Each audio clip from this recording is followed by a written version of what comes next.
So welcome, ladies and gentlemen, welcome back to another eFootball version 1.0 update and video. We are back. I have kind of cleared myself up with the old stomach bug. Yeah, it was a nightmare of a weekend, folks. I didn't get to record Master League. I didn't get to do anything. I slept. Which, you know, it's not a bad day when you sleep all day, but it just doesn't mean you're going to get a lot done. So, yeah, the stomach bug is finally getting better now, and we're back to recovering. So, thanks for all the wishes as well from you guys in the comments. Always appreciate that. So, today's video, it's going to be a bit of a pre-gamer. That's right, because tomorrow, folks, on Thursday, version 1.0 is dropping. And I am going to be streaming, all right? And I'll talk about that when we get these videos going. First things first, I am going to be looking at PES Universe video, a closer look at a stunning shot and team press. I've also got Spoonie's video as well, with the one where he put out the new controls, because there's a few things that I wanted to talk about in case you guys missed it. I will always leave the link for these, by the way, in the description if you want to check them out. I mean, go and check them out. Why wouldn't you? And then we're also going to be looking at a few things over here on Twitter regarding play styles, regarding skills, stats, as well as player stats. This was all taken from Seppo, Pezep, the man himself. If you want to go follow him, please do so as well.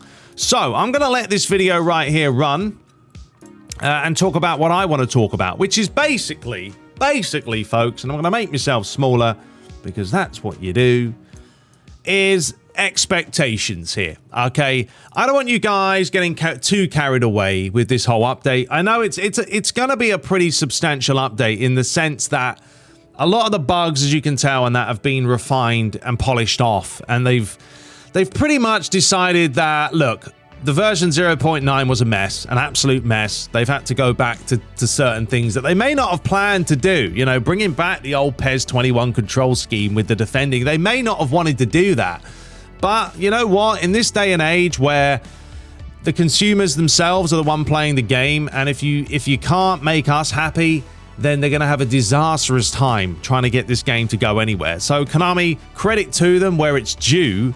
And I don't often praise Konami, but I will this time because they've gone back to what they feel like is the way to go regarding eFootball. And as much as it's not what we wanted, I know, you know, it's not like the whole new PES 2022 with this completely revamped game that looks totally different with new animations and everything. It's still going to be, I think, far superior to what we played last year, which was just a complete mess. But don't hold your expectations too high, folks. Just go in there on tomorrow, Thursday, play it for a while, get a feel for it, and then who knows? You might love it. Or you might not. You know, it could be very much like Marmite. We'll see. Anyway, let me talk about a few things that I want to talk about. Is a few of the controls that maybe some of you guys didn't know. First things first, this round circle, which often gets asked often, can be switched off, okay? Yes, you can turn it off if you don't want to. Use it. You can also change the name bars if you want. I often get rid of the name plates and I just put the player name above the heads with the stamina bar. That is an option as well. But these can be switched off. But if you do want to keep it on, it's going to do things like this. Tell you what exactly you're doing. I don't know if it tells you if your opponent's doing it. Probably not. No, I don't think so. But that's basically right now telling you that Gnabry is doing a sprint or a double sprint, whatever it is. And when that happens, it goes to 2 circles, so you know what's happening. Now, if you're going to be playing with manual and full manual and switch all the assists off, I probably recommend you keep this on for a while you get used to it. But other than that, yeah, you're probably better off turning it off and not worrying too much about it. The other thing to take note of is like the AI. Don't concern yourself with the AI right now. I know they don't look very good from the videos that we've seen, but I'm pretty much going to say 95%, 99% even of these playtesters just whacked it on regular, which is a pointless, personally for me, a pointless difficulty. If you've played PES long enough, you're going to be giving regular a good old hiding anyway. So trying to critique the AI, trying to figure out exactly how good they are is a waste of time. We'll find that out when we play on Superstar. Now, the bad thing about this, folks, is I believe this is only going to be 5 minutes. Okay, that's it. It's a 5-minute offline demo if you want to play on offline. If you want to play online, over there, don't know why we're porting over there, But if you do want to play online, then you're going to have a lot more to do. The matches, I think, will be 10 minutes long. You'll have the Dream Team option to obviously create your team and build your team. And that's what I'm going to be playing primarily, because that's the whole point of this update. This is not built for those playing offline, unfortunately. I'll tell you guys that right now. And if it is, then I hold my hands up and say I was wrong, but I can't see that happening. When it comes to like the stunning shots as well, I know a lot of these are going in, and I think that's going to be the main concern, I think, for a lot of us with the whole stunning shot. How accurate is it going to be? Now, against the AI, as I said, pointless. There's no point even worrying about it. They're rubbish in goal on regular. They're going to let most goals in anyway. But I will say the whole stunning cross is something I'm more intrigued about, because I've seen so many ways, and I think there's an example in here of different ways to cross the ball, which we haven't seen before. Like this volley right here from, what's the name? Nisbet. I mean, he's whipped that in back post. I mean, bang, absolutely smashes that in. And that's something kind of refreshing to see, the amount of venom he gets on that strike. I think that's one thing we've always really hated about PES. Some of these shots just don't have the power in them unless you have a player that can strike a ball, you know, quite hard. Someone like a Wayne Rooney back in the day, or a Paul Scholes. That's going to be eradicated, and that's what I kind of like. And I do think it's a blessing now to finally have this luxury of having stunning shots and stunning pass and stunning crosses, because players' stats are going to mean still something. But players like Fred, who, for instance, maybe doesn't have the hardest shot in the world, but Fred can still pull off a shot every now and then for Man United. I mean, it doesn't happen often, but I have seen Fred bang a long ranger. So stats can mean something, but now at least with that stunning shot, they don't have to have the best stats in the world to be able to pull it off. It just adds variety, and that's what PES has lacked for the longest time, folks. More variety in passing, in crossing, in shooting, or heading, or whatever. I wonder if a stunning header works. Be interesting, wouldn't it? So yeah, I think that's really going to add something to the game. I think personally for myself, and you guys let me know what you're looking forward to the most, is seeing how this plays out in real time against people online with all those stunning options that are available. So, you know, in due time, we shall find out. Here is a prime example right there of an absolutely beautiful ball in that I've never seen in a PES game ever. And we'll just put that on repeat, to be honest, for a few seconds here. So here it is. Here's the ball in from, this is Dani Alves. I mean, that is a delicious ball in that I could probably watch over and over again. And it's things like this that I am looking forward to. You saw there, he did a nice little step over before he whips the ball in. Just watch it. He lets it run through the old right legs. Well, first of all, we'll watch Aubameyang splash one in. I mean, stunning shot is being used everywhere, but it's something new. And if something is new, guess what? People abuse it. And people online will be finding exploits. But yeah, nice little nutmeg, wonderful ball in, and then a simple finish. Now, if that is on Superstar, is the goalie making the save? Is the goalie and the defenders as a whole probably better off and maybe defend it better? Yes, but we're talking about regular difficulty. So, you know, it is what it is. Now, the other thing that Barry was talking about here with the PES Universe video was the team press. So we're going to go to that right now and show you guys what exactly it means. So right here is a prime example, and I didn't notice this beforehand. As you can see right now, Bruno Fernandes, that's him, that's right, I can speak Japanese, oh yes, has got possession. There's the player that he's currently controlling the opposition. He's now using team press, and as you can see by the two arrows underneath the player, that's what he is telling the game to do. He's telling him to press. So he now presses with him, but he still maintains control of the player with circle. People have also been saying that it's like a team press. I don't know if that's the case or it is actually teammate press, because from what I saw there, it wasn't the whole team pushing up, it was just the one player.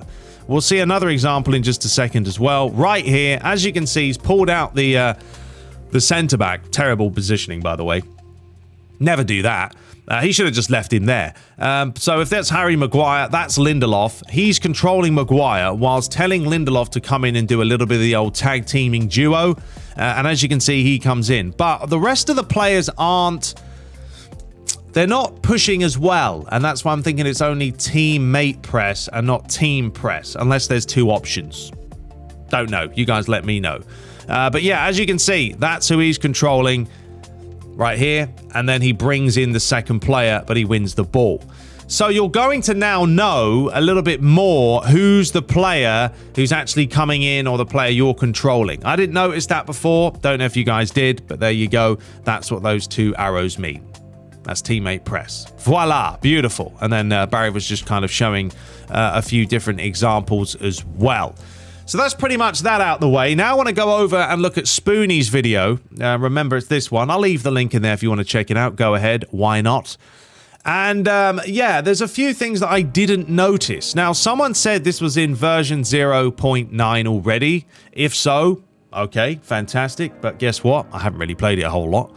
But watch. What happens here is watch the player who passes the ball. I think this is done with R1 or L1. I think it might be R1. I don't know. Spoonie puts the controls up. But he plays the ball out wide. And then watch his run. There he goes. He's off. So, that is like an overlapping run. I didn't even know this existed. And I know I'm complaining a lot about kind of not being able to make your own players make runs. But if players are going to be able to do that, that looks like it's what, Paul Pogba? If players are going to... There it is, R1 and X. So Spoonie's telling you right there, it's R1 and X. It's pass and cross. So you're playing into the player, and then that player now makes quite a nice little run, to be fair. I do like the animation of him just bombing it. I don't know why he's calling it for there. He shouldn't be calling it now, son. Call it when you get around the back of him. But he just does a nice little run round the back side of him, and he gives you that option. As you can see, it's not a straight run as well. It's a little angled run. It's got a little bit of the old angle on it. Here he goes. Ready? Beep. Starts making it. So there you go. Didn't know if you guys know about that, but I didn't know about it personally myself. But R1 and X will enable you to be able to do those overlapping runs. Very, very nice. Then Spoonie was going through a few other things. So you've obviously got your stunning low pass that we know is R2 and X together. That's very, very simple. I don't know if there was anything else. There was a stunning low through ball. So you can do it in a variety of ways. Stunning pass, stunning through ball, stunning cross, stunning shot. It's all there, folks. So I'm liking that fact. The fact that Konami have decided that for once, they're going to give us a little bit more variety. You know, a bit of... I was going to say something, but I'm not going to say it because Viva, I've forgotten the song. There's something. It's gone. It's gone. All right, and then you've got the stunning cross, which is always good fun. R2 and B as well, and we've seen that many, many times. And then Spoonie, yeah, just goes over other stuff. And just showing you as well that it is possible to miss the target if you put too much juice on it. And then you've got the knuckle shot, where Spoonie was saying generally around, I think it was 70 to 80% power is where you're going to get the old stunning shot. The old knuckle shot if needed. Now, that's going to be with players that do have the trait. You got to have that trait, folks, to be able to pull those off. Otherwise, they'll just do a regular shot. You got the single player press and hold X, and that's just going to bring in the single player to come in and commit.